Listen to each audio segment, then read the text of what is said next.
that time, and you are live in the locker room with Coach Wood and Coach Kevin Maurice. And a lot of you guys are used to seeing the great Guru with us, Q the Guru, but unfortunately, he couldn't be with us tonight. He's got some family things to tend to, but we're excited tonight to show you guys because we've got a great show lined up for you. You're going to learn a lot tonight. This is someone that I'm glad I could call a friend, someone that I've known probably over a decade now. He is serious about helping young football players, even in this NIL transfer portal era. But I don't want to hold back because he's getting ready for a game week, and that is none other than the great Coach Kevin Maurice. How's it going, Coach? Coach Wood, thank you for having me. Feeling great about this week, and looking forward to a great weekend in Tallahassee. I love it, Coach. And yes, Tallahassee is where Coach Maurice is at right now. We've actually had Coach on the show before, but he's been to a couple of different universities, even won some championships, and he's looking forward to sharing some of his advice. He's coached many great players, you guys. Some of the athletes that will tune into this show are running back, so you guys are going to get a lot out of tonight's show. And he's someone with an open book when it comes to giving his advice and allowing guys to get to the next level and take their game to the next level. So, Coach, we are thrilled to have you on.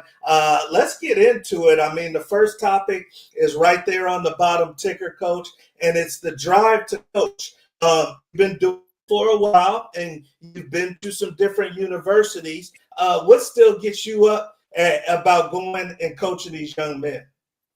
You know what? I just take the approach that, every day that I walk into the office, every day that I'm in the field, I'm just a beginner.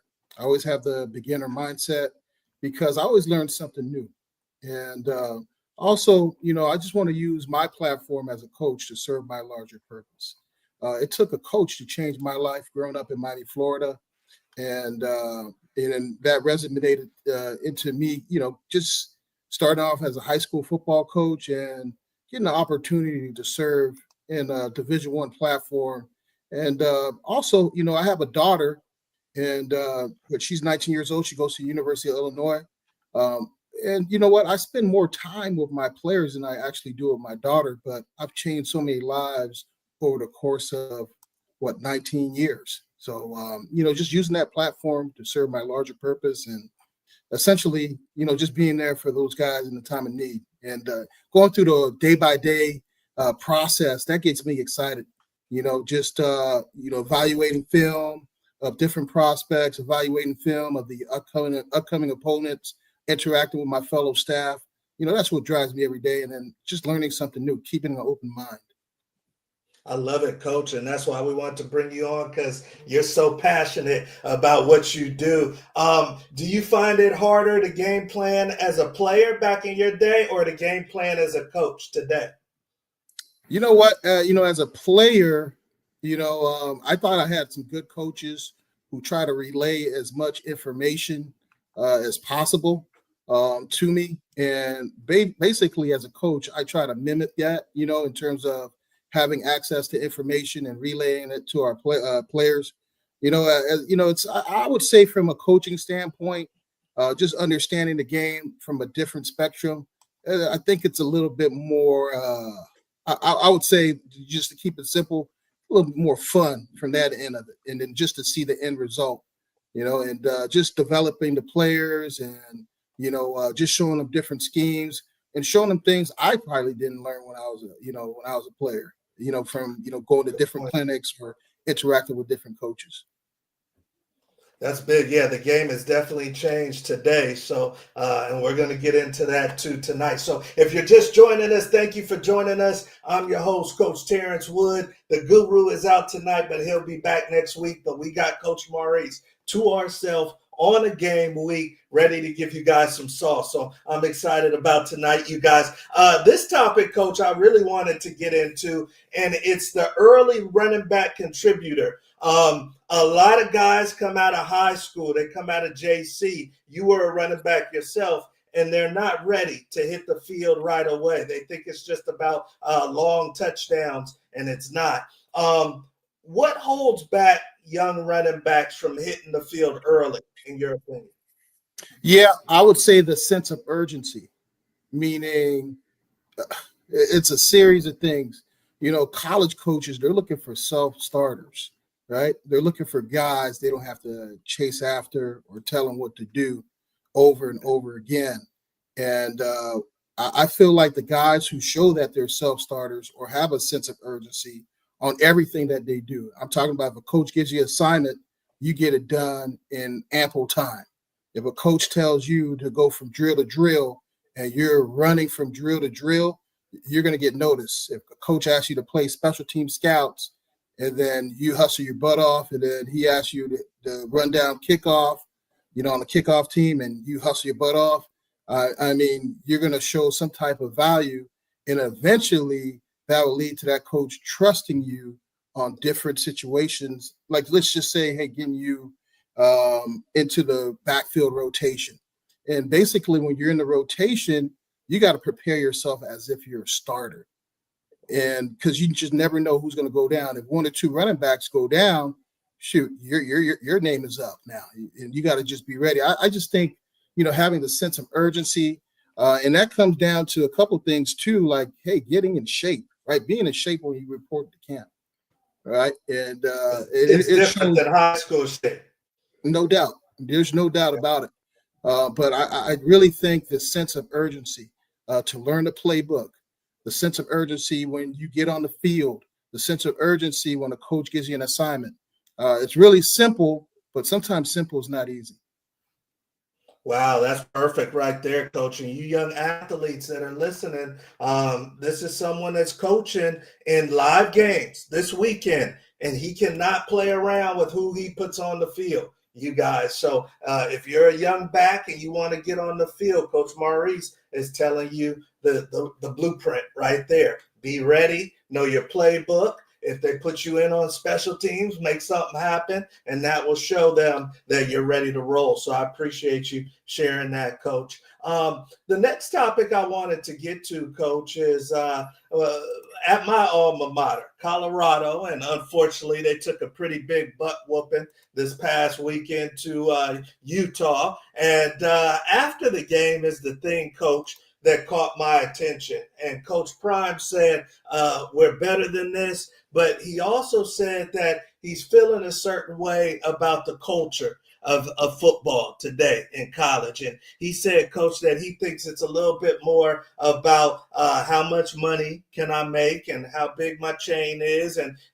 where's the keys to my whip. And not so much, Coach, about the X's and O's of football. So you're in it live. You're dealing with these young men. I know the NIL isn't as big at FAMU, but do you think it's a difference in today's players as far as the desire to win as back in your day? I think, with the essence of social media and different access to information, it's changed the dynamic of today's athlete. However, being a native Floridian, anytime Deion Sanders speaks, I'm going to respect what he says because he's done it at the highest level. And he's a great father, great coach, great player, and Deion wins in life. And I believe his statement comes from alignment standpoint. And at the end of the day, he wants to align himself with those values I just described.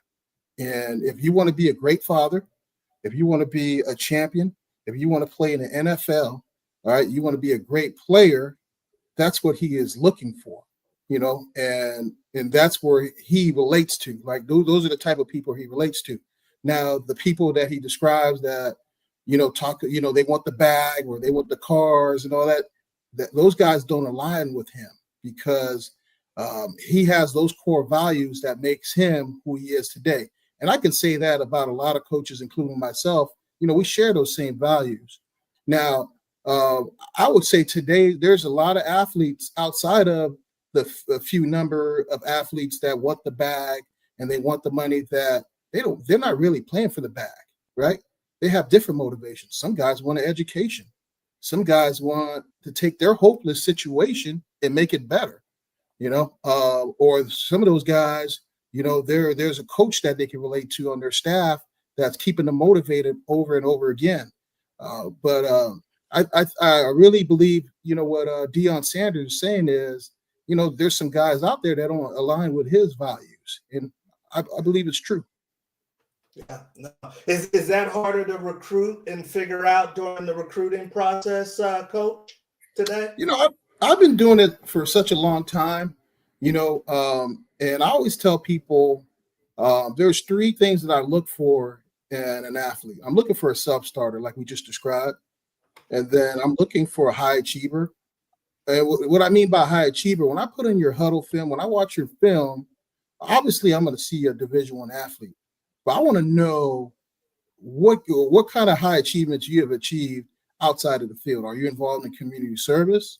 Are you involved in different activities in school? Are you making good grades?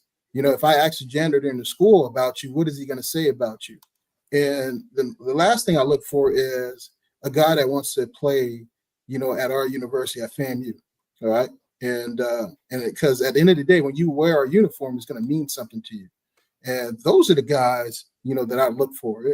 And again, there's a lot of kids out there outside of the kids that are chasing the bag and chasing the cars that want to play football, not because of those reasons, because, they have different factors, different motivations, and different things that they want to achieve in their lives. So those are guys I look for.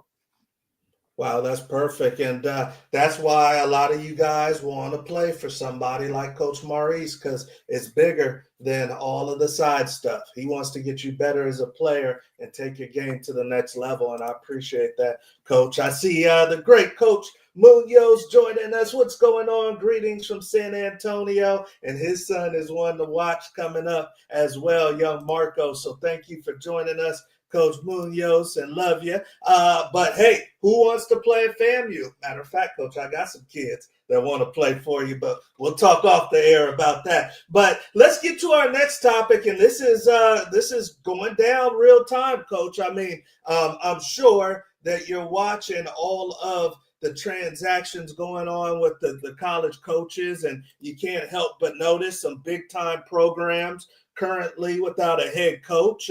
You got LSU, you got your UCLAs, you got Penn State. I mean, these are blue blood programs. I don't know if we've ever had this many programs that are so high profile, looking for someone to take over the helm. And there may be some more coming right there in your backyard in Tallahassee as well. So I want to ask you, Coach, when you sit back and you look at some of the jobs that are currently available, the Arkansas, the Colorado States, the Floridas, LSU, Oregon State, Penn State, Stanford, UCLA, Virginia Tech, and assuming Florida State's available.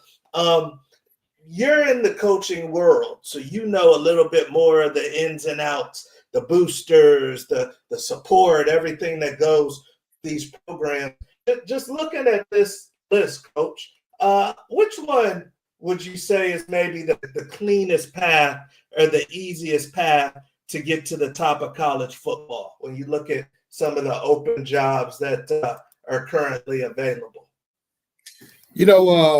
First and foremost, before I answer that question, when a coach gets fired or, let go or, anything regarding that notion, you got to always think of the coaches, within his staff that get affected. And I've been through that at Purdue, and I've been through that at NMSU, New Mexico State.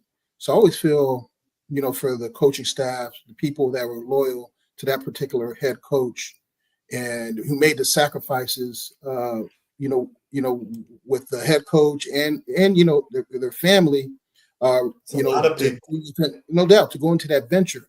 That said, based off the list, I would say the best job to get to the top of the college football world, and I'm not being biased or anything, is the University of Florida, due to the fact that obviously Florida is a helmet school, meaning that school is immediately recognized because of the logo on their helmet. And the University of Florida has the template for success, one being in the SEC, being in the state of Florida, to have the access to talent. And also, the University of Florida has won consistently in the past, and they've won a couple national championships. So I believe, out of all the schools, listed, I know there's some that won a national championship, but I really believe Florida has, the platform to skyrocket to the top of college football. Yeah, and who knows? Like we said, maybe Florida State might be available. Obviously, you never want to see a coach get let go for all the reasons that Coach just said. But there's some high-profile jobs available, and I don't know if we've seen it like this in a while, Coach. And then all of the dominoes that will take place once these jobs are fulfilled, and coaches going from different schools. So there's a lot, and guys jumping in the portal. So there's a lot to still go on with the coaching changes, but you got Coach Maurice right there, the Florida homegrown talent, saying he would take Florida if he had to take one and take them to the top of college football. So it's going to be very interesting to see who gets these jobs, maybe even some old school coaches coming back like Gruden or Saban, which might make it interesting too. But we are going on to our next topic, you guys, and we've got Coach Maurice for a little bit of time left. He's been gracious enough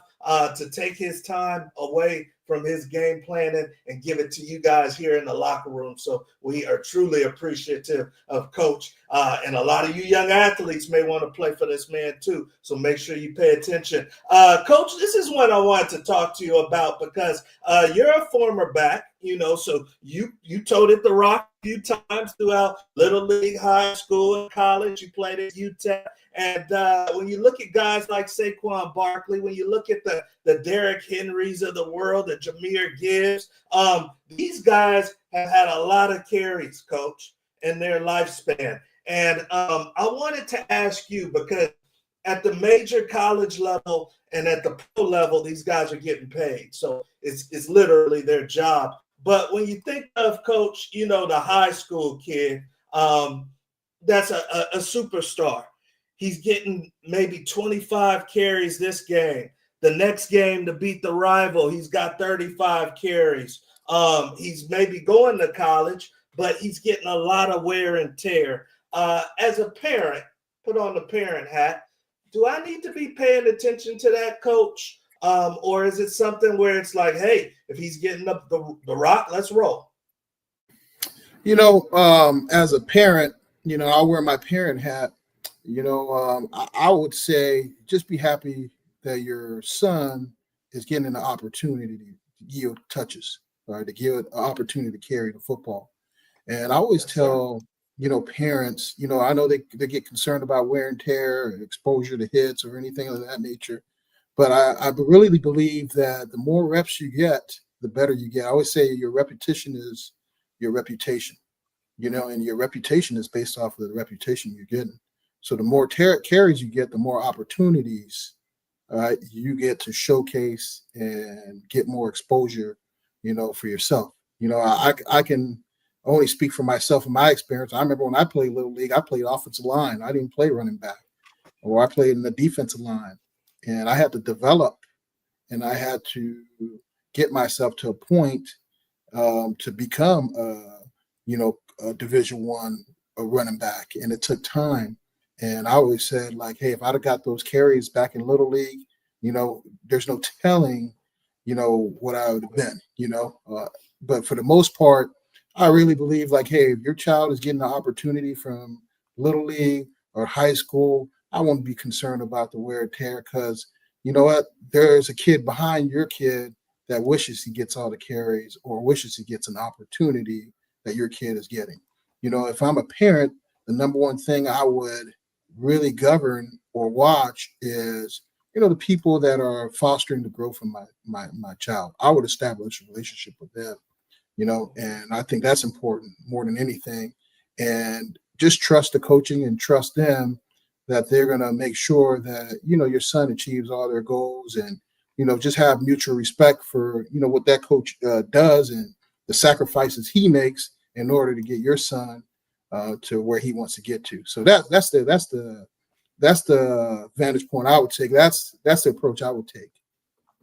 Okay, right there. So some of you parents may be wondering, coach is saying, hey, get the touch, get the exposure, get the film. All of that stuff will pan out later, but get the film and be appreciative. So I appreciate you sharing that, coach. We are on to our next topic, and we are pumped up to take Coach Maurice through the lightning round. I believe he's been through the lightning round once before, but this is our version, you guys, of word association. We're going to do a blitz on Coach, and we're going to see if he's going to pick it up like the running back should. So here we go, ready to roll. He's got 60 seconds, you guys, to go through my list. I got a good list right here for Coach, and he's got 60 seconds to tell us the first thing that comes to his mind when I read something on my list. So, Coach, you ready to rock and roll? I'm ready. All right. So, hey, Coach was a bad man in his day. We're going to see how good he does on this lightning round. Now, if you're joining us for the first time, he's got 60 seconds, and we don't just do this for fun. We don't have a guru with us tonight, but Guru's going to have to chip in on this if Coach wins because we put a dinner on it. So, Coach, you get a dinner if you could get to 15 or more in 60 seconds, and Coach Maurice got a dinner in the locker room. So we might make Guru pay for the whole thing, actually. Got him at zeros, so you know Coach is at zeros, and we're going to take him through the list. Now, he gets one protect-elect because Coach is in Tallahassee, Florida. I'm in California. We're going to give him one protect-elect, so 14 even puts him in the mix. 14 puts him in the mix. All right, Coach, let's rock and roll. All right, 2-minute drill, 60-second drill, actually. You got a minute. All right, first thing that comes to your mind, Coach, unfiltered. All right, number one, the lightning round. Number one, North Miami High. Go. I couldn't hear that. I couldn't hear it. North Miami High. The Pioneers. Pioneers. Fried chicken, fried fish. Fried chicken. James Colsey. First offer. Eric Dickerson or Adrian Peterson? Eric Dickerson. Best player you ever coached against? Oh, wow. That's a good. There's a lot of them. Best player I ever coached against. I would say Trey Lance. Favorite ice cream flavor? Vanilla. Go on a hike or go on a jog? Jog. Jamal Haley, 50 seconds. Explosive. The transfer portal. New beginnings. Barbecue hot link, barbecue brisket. Hot link. Trip to Bahamas or trip to London? Time. We'll give it to you, Coach. Which one? Bahamas or London? Bahamas. All right, Coach wants Bahamas. He said, don't take me to London. Put me on the beach somewhere. All right, so let's revisit. Coach got a little stumped on the best player you ever coached against. So that stumped him a little bit, but let's revisit. 15 is the number. 15 is the number for Coach in the lightning round. All right, number one was North Miami High. Now, I know you coached there. Did you play there too, Coach? No, I played at Hialeah, Miami Lakes, but they're the Pioneers. Okay, that's right. Yep. Okay. They're the Pioneers. So No, they're actually a rival. Oh, okay. So he coached at the rival. So he coached there, North Miami High. He says Pioneers. That's number one. Number two, fried chicken or fried fish. Coach says, give me the chicken. Number three, James Colsey, the head coach at FAMU. He says, first offer. Coach Colsey actually offered Coach when he was a player. Number four, Eric Dickerson or Adrian Peterson. He says, give me the OG, Eric Dickerson. Number five, best player you ever coached against. This one stumped him a little bit. He says, Trey Lance, drafted by the Niners, my hometown team. Number six, favorite ice cream flavor. He says, keep it simple, give me vanilla. Number seven, go on a hike or go on a jog. Coach says, give me the jog. Number 8, Jamal Haley, his young back that he has right now. He says explosive. Number 9, transfer portal. He says new beginnings. Number 10, barbecue hot link or barbecue brisket. Coach says, give me the hot link. And then number 11, trip to Bahamas or trip to London. Coach says, take me to the beach. Take me to Bahamas. So with the tech delay, baby, you got 13, Coach. We appreciate you for taking your time with the lightning round. So, hey, you guys, we're on to our last section of the show. This is the Q&A section. This is live. We got D1 Coach right here. He's the recruiting coordinator too. So he's making decisions on who's on the recruiting board. So if you have a question, put it in the comments section, and we'll see if we can get an answer before we get out of here. But, Coach, I got a question for you. What is the region when you talk about FAMU and when you talk about recruiting? Is there a certain region that you guys like to pick from? Are you guys open to just choosing great talent from all over? Since we're in the state of Florida and the state of Florida is talent laden, we would like to emphasize, recruiting the state of Florida first. And if a kid ends up going to junior college out in California or out in Kansas or Texas, and he has Florida ties, we'll entertain the notion of, recruiting him to FAMU. And then, we'll like to hit Georgia, Alabama, Mississippi, all within that I-10 region, and all within, that Deep South region, or essentially, I would say a gas tank radius. So anywhere where it takes a gas tank to get to FAMU, that's where essentially we're going to recruit. And if you have FAMU ties, whether your parents went to FAMU or your grandpa, grandma, aunt, or even your coach went to FAMU, then we'll entertain that because obviously FAMU's got some strong ties, all over the country, and we want to make sure, those ties to FAMU are solidified and consistent.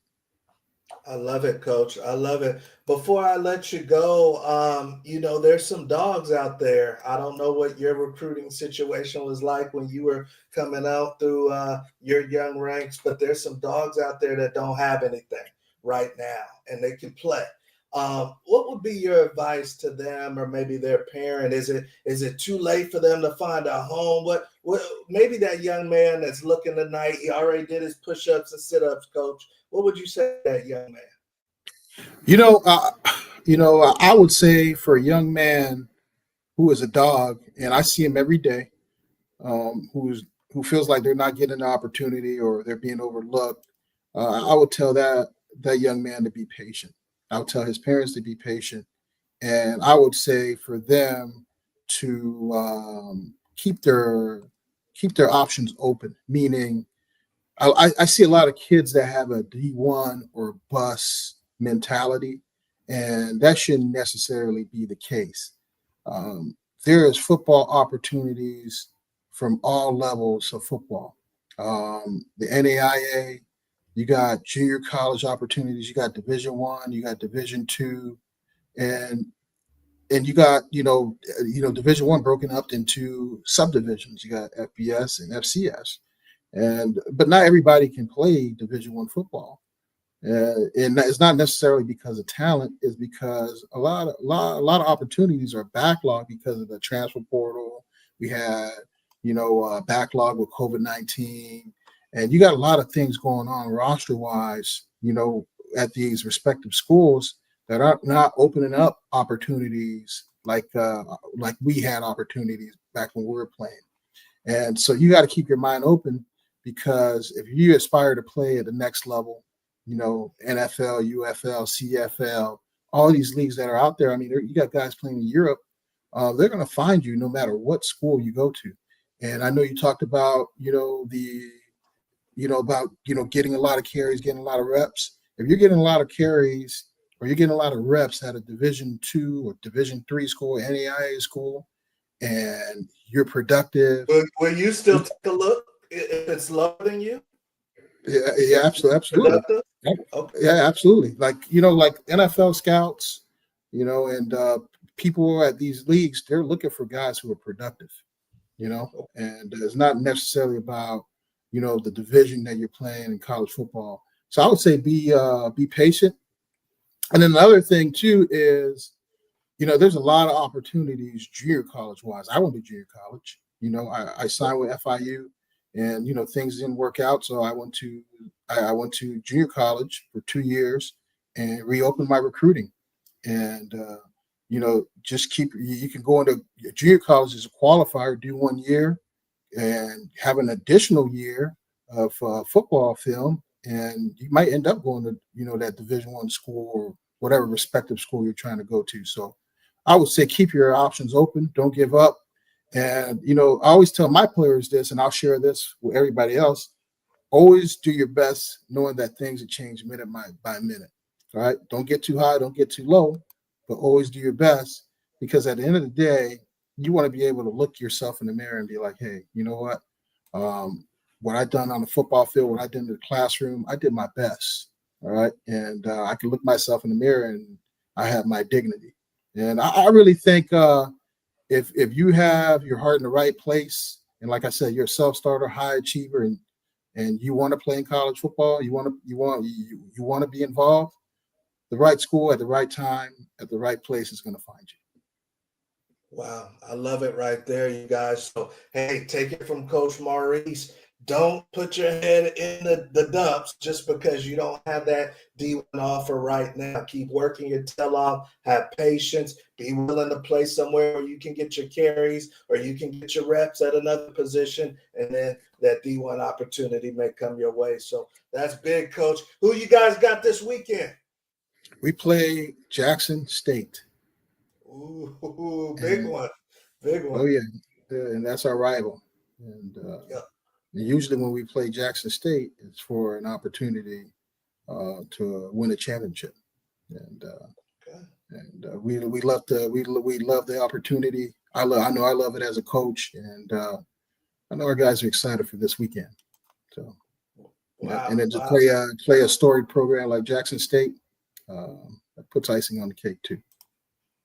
There you go, you guys. So, hey, we are going to let Coach Maurice go because he's got to get ready for Jackson State, like he said. But, Coach, I love you. I appreciate your time. And we got some boys I'm going to be sending you too, Coach. Man, I appreciate you so much. And you ever need anything, let me know. And please feel free to bring anybody to my attention, and we'll go on from there. All right, Coach. Have a good one. So, hey, you guys, that is the great Coach Kevin Maurice, dear friend of mine, known Coach for years. He's one of the best. He really cares about the athletes. He mentors the boys. And then, of course, he's going to get you right on the field. So hopefully you guys got a lot out of tonight's locker room show. Unfortunately, we didn't have the guru with us for the comic relief, but he'll be back next week. He'll be back, and he's going to be revved up, ready to talk his mess. So please like, subscribe, and share. If you haven't already, make sure that you are with us next week because we bring in great guests every single week to the locker room show. Also, if you are a young student athlete looking for support, looking for guidance through this crazy college football world, do not hesitate to reach out to us at Before You Go Pro. We work with athletes across the country. We have kids playing at all levels of football, and we want to support you. We want to help you, guide you, and get you through with flying colors. Some of you guys like the AI deal, and some of you guys are up at all hours of the night. So we do have a GPT, a scout, someone that you can ask recruiting questions to at any time of day because Coach Wood needs his sleep. So you go to footballscoutgpt.com, footballscoutgpt.com, and you can ask some recruiting questions to our AI scout there. And then last but not least, you heard Coach talk about NIL. This is huge. If you guys aren't getting up to date on NIL and how to do it entrepreneurially, and then also how to put yourself in the best position with the school you go to or the booster or the collective, then you need to check out NILLLC.org.